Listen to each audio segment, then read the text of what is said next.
Hello and welcome. Today we are looking at Reddit, specifically r/CharacterDrawing, which is a subreddit where people can go along, post a description of a character they would like drawn or illustrated, Dungeons and Dragons characters typically, and then an artist can come along and say, yeah, well, I'll have a go at that, and they'll bring it to life. It's all pro bono, it's all free work, so there's no payment involved. It's got a really nice wholesome vibe to the whole subreddit, which I like. So today I'm going to be having a go at bringing somebody's character to life, and I'll bring you along for the journey, explaining some of the thoughts and techniques that I use to go about that. So I've been having a flick through, and I found this one which I like the look of. It's Anna Tarangard, sorcerer, artist and revolutionary who weaves her art into her magic to free her home. And there's a really nice mood board here, and a bit of backstory, which is all really helpful stuff. Anybody that does want to post on this subreddit, bear in mind as much information as you can about your character is always really appreciated by the artists. But anyway, I'm going to sketch out a few ideas now, and so let's see where this goes.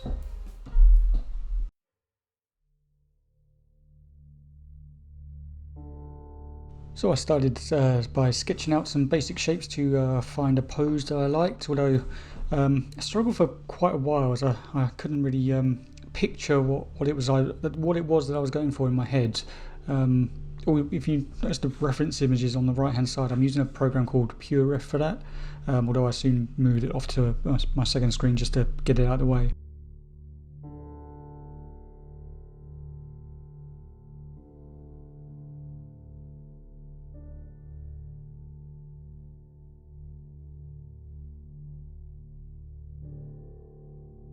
This is one of those cases where you need to be quite persistent, like struggling to make a figure look cool or lifelike. It will happen from time to time. You just need to keep plugging away until something starts clicking. Eventually it did here, but it took me quite a while.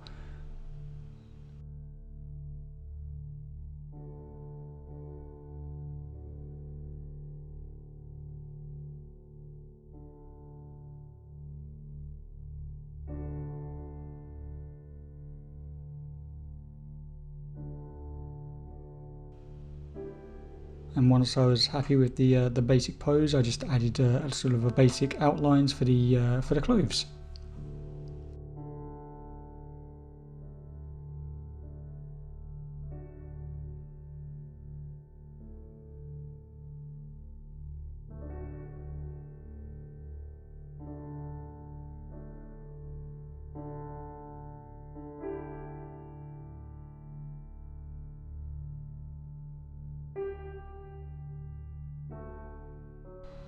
Okay, I think we are about there. It took me a little bit longer, took me a lot longer than I'd care to admit to get there, but we finally got a basic sketch sorted out.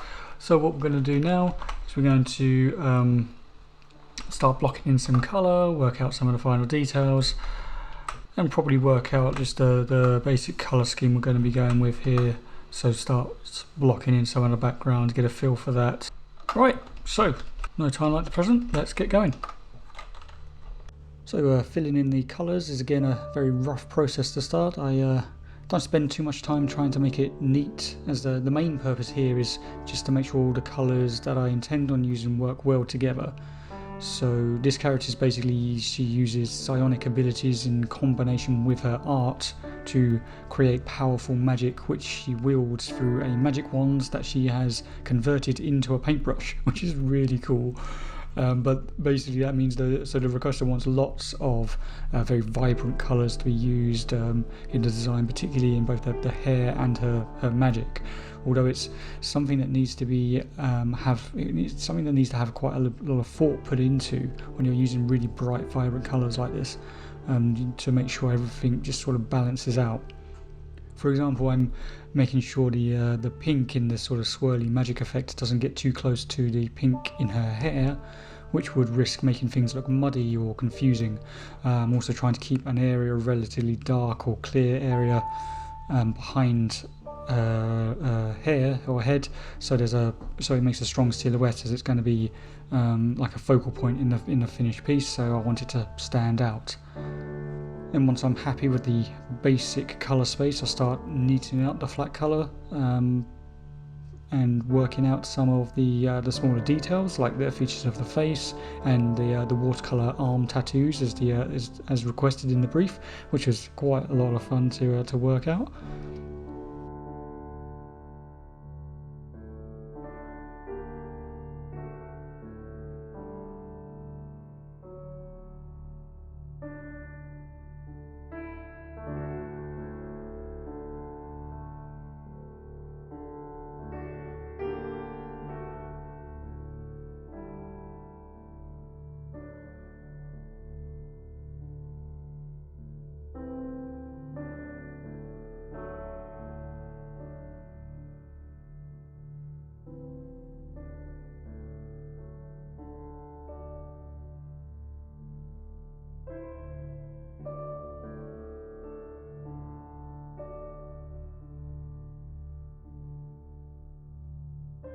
After that, I begin shading. So there is a technique that a lot of people use where you layer over a desaturated mid-tone yellowish color on a multiply blend mode to create like kind of quick and easy shadows. But I find this technique can be quickly overused, and you end up with like muddy or uninteresting shadows and shading. What I do most often is I use that technique as a starting point, and then go in afterwards and manually pick colours and to add depth and colour variation to the shadows. Oh, and by the way, if you do want a sort of a deeper dive and more detailed description of some of the techniques I'm using here, let me know. I do intend on making a video specifically for that. It will be in the link in the description below if it's already made by now.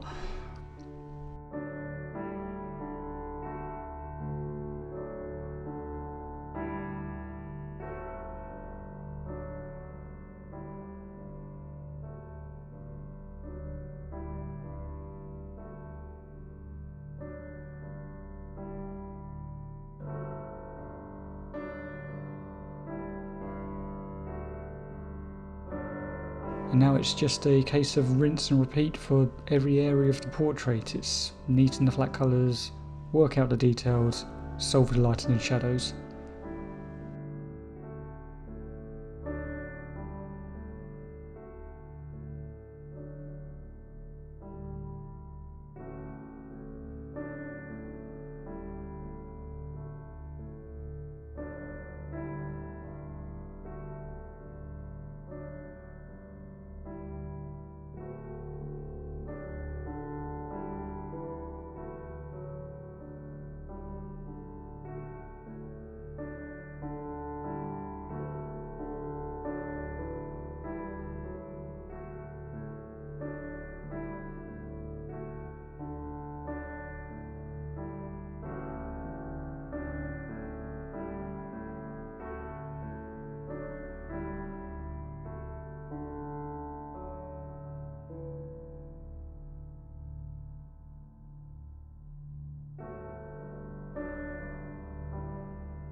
I did have a lot of problems with the face, spent quite a lot of time fiddling with it to try and make it not look quite so,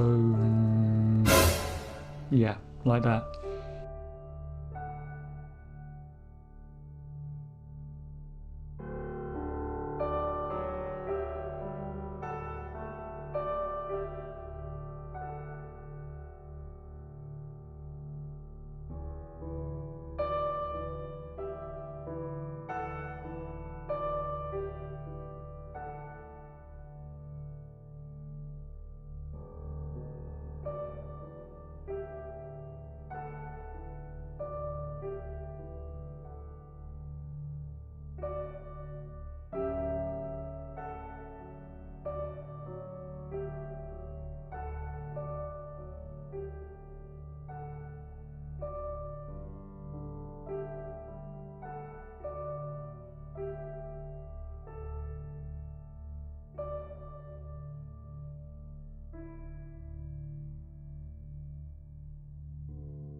Now the hardest part is done, so I could have some fun with the background. Just lots of little swirlies, some fancy glowing effects, and put in a bit more sparkle into it.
And there we have it, one finished character.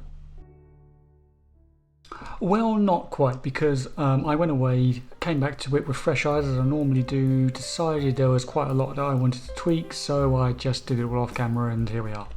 So here we have the image as it was when you last saw it, and here it is now. So I've just tweaked the face a bit, redid some of the clothing a little bit. Yeah, just small little tweaks, but particularly happy I finally got the face looking how, well, more human. you know, like a person rather than a blob. So now that I'm definitely happy with it, let's take a closer look at the final result.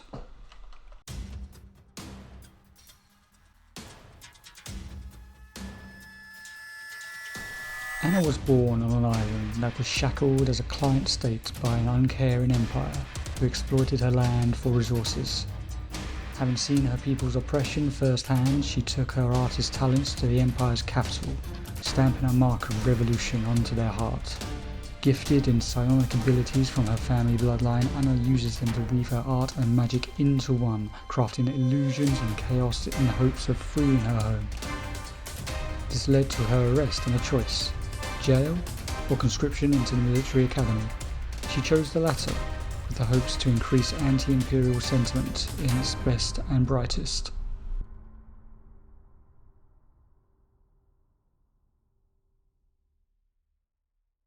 So now there's nothing to do other than to post this up on Reddit, let the original requester know that it's there, and I hope they like it, and I hope you liked it as well.